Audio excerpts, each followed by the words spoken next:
반갑습니다. 차트 분석 차트시입니다. 원자재 비트코인 정시로 이어지면서 시장 전체가 붕괴가 되고 있습니다. 현재 시장을 어떻게 바라봐야지 되는 건지, 그리고 전체 시장의 구조가 어떤 식으로 설계가 되어 있는지 차트를 통해서 살펴보도록 하겠습니다. 현재 시장이 어떻게 되어 있는지는 미디어를 통해서 다들 알고 있을 거로 생각이 됩니다.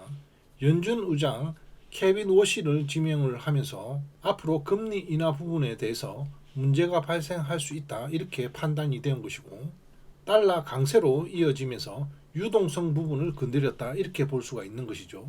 모든 금융시장을 지탱하고 있는 가장 중요한 배경인 유동성 부분을 건드렸기 때문에 가장 강했던 시장인 원자재가 박살이 났습니다. 전체 금융시장을 이끌고 있는 원자재가 하락을 하면서 당연히 상태가 안 좋은 코인 시장 또한 하락으로 이어졌고, 나스닥 증시와 국내 코스피 증시도 하락으로 이어지면서 연쇄적인 반응이 일어나고 있다, 이렇게 볼 수가 있는 것이죠.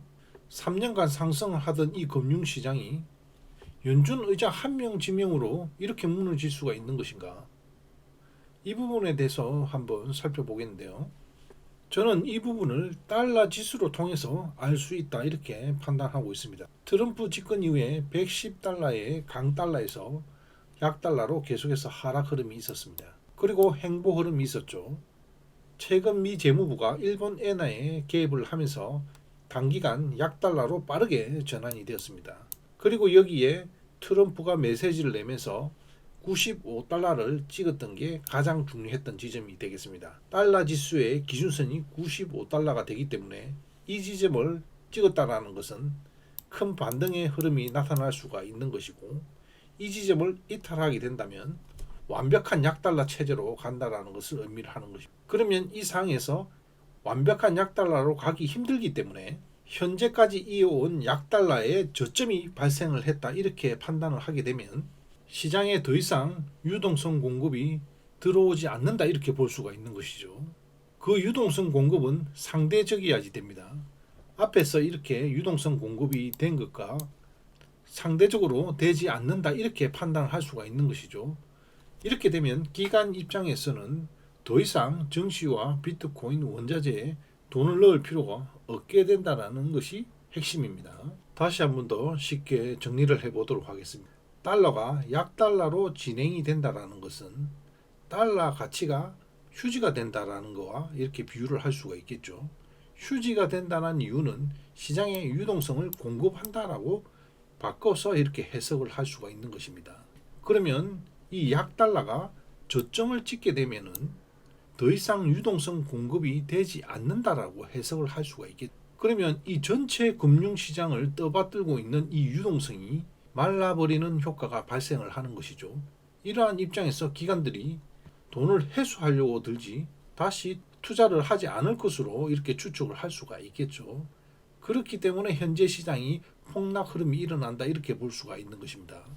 현재 보이는 차트는 비트코인, 골드, 나스닥 기술주를 2023년도를 기준으로 해서 상승률을 비교한 차트가 되겠습니다. 비트코인은 많이 하락을 했지만 아직도 310%라는 상승률을 기록을 하고 있습니다. 골드는 187%, 나스닥 기술주는 125%입니다. 단순히 이 세 시장을 비교하는 것은 문제가 있긴 있지만 상승률로 봤을 때 비트코인이 상당히 고평가되어 있다, 이렇게 볼 수가 있는 것이죠. 그러면 이 전체 금융시장과 달러 지수의 상관관계를 보게 되면 달러 지수가 이렇게 약세 흐름으로 펼쳐질 때 모든 시장이 이렇게 같이 상승을 하였습니다. 가장 많이 상승한 상품이 비트코인이 되는 것이고, 다음은 골드가 되고 증시가 되겠습니다. 문제는 빠져나가는 순서를 보게 되면 이 시장이 어떻게 구조가 형성되어 있는지를 확인할 수가 있겠습니다. 가장 많이 상승했던 이 비트코인에 개미도 가장 많이 물려 있겠죠. 그래서 비트코인의 자금을 먼저 빼고 골드를 상승을 계속해서 시킵니다. 그렇게 되면 전체 시장이 살아있는 것처럼 보이는 것이죠. 그리고 비트코인도 다시 상승하지 않을까, 이러한 희망을 품게 되는 것입니다. 원자재가 상승을 유지를 하고 있기 때문에 증시 또한 하락을 하지 않고 계속해서 버티는 효과가 발생을 하죠. 문제는 이 상승을 유지하던 이 원자재가 하락을 했을 때 어떤 현상이 발생을 하게 되냐면 모든 시장이 다 하락하게 된다는 것이죠. 기관 투자자 입장에서 봤을 때 더 이상 유동성 공급이 되지 않을 가능성이 있다면 굳이 이렇게 고평가된 지역에서 투자금을 계속해서 집어넣을 필요가 없다라는 것이죠. 2023년부터 상승했던 이 종목들에 대해서 차익 실현을 하고 있다 이렇게 볼 수가 있는 것입니다. 전 세계 가장 강력했던 국내 코스피 증시도 결국 가매수 지역에서 추세선 안쪽으로 들어왔습니다. 마무리 정리하도록 하겠습니다. 유동성 부분에서 불확실성이 커졌기 때문에 그동안 상승을 했던 상품들에 대해서 차익 실현이 빠르게 이루어지고 있다 이렇게 볼 수가 있는 것이고, 전체 시장으로 봤을 때 변곡 현상이 발생하고 있다 이렇게 볼 수가 있겠습니다. 그리고 상승력이 컸던 비트코인과 원자재 부분이 가장 큰 타격을 받겠죠. 나스닥 기술주 또한 앞에서 우리가 계속해서 분석을 해왔듯이 이 추세선을 따라갈 수가 없다고 말씀을 드렸습니다.